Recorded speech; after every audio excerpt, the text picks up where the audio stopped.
In the ancient kingdom of Tambapani, where the lush forests whispered to the wind and the sacred Bodhi tree stretched its golden leaves toward the sky, a young princess named Sangamitta walked alone through the temple courtyard.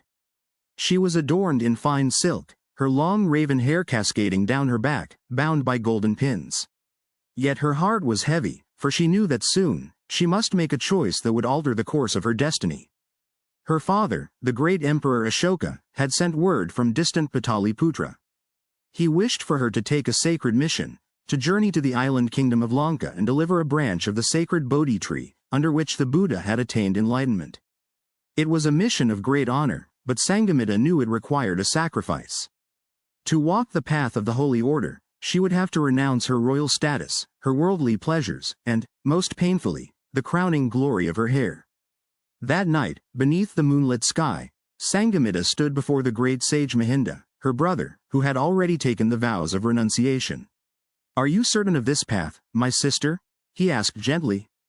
She exhaled deeply and nodded. "For the path of Dharma, I would sacrifice anything, even my pride." The day of her ordination arrived.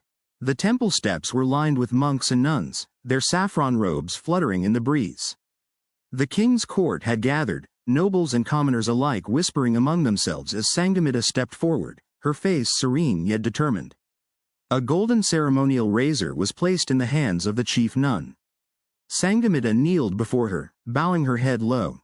The first lock of her long, midnight black hair fell to the temple floor, glistening under the morning sun. A hush fell over the crowd as strands of her royal beauty were carefully removed, one by one, until at last, her head was bare, shining like the full moon in the night sky. With each stroke of the razor, she felt a burden lift from her soul. The weight of vanity, of expectations, of worldly attachments, all carried away by the wind. When it was done, she stood, draped in the saffron robes of a nun, reborn in spirit. No longer a princess, but a seeker of truth. With the sacred Bodhi tree cutting secured in a golden vessel, Sangamitta embarked on her voyage across the sea to Lanka. The journey was long and treacherous, but she remained steadfast, her shaved head a testament to her unwavering commitment. When she arrived upon the shores of the island, she was greeted by King Devanampiya Tissa himself, who bowed before her in reverence. Under Sangamitta's guidance, the sapling of the sacred tree was planted in the heart of Anuradhapura.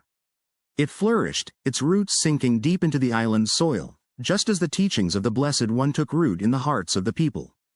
And as the tree grew, so too did the reverence for Sangamitta, whose sacrifice had brought the light of Dharma across the sea.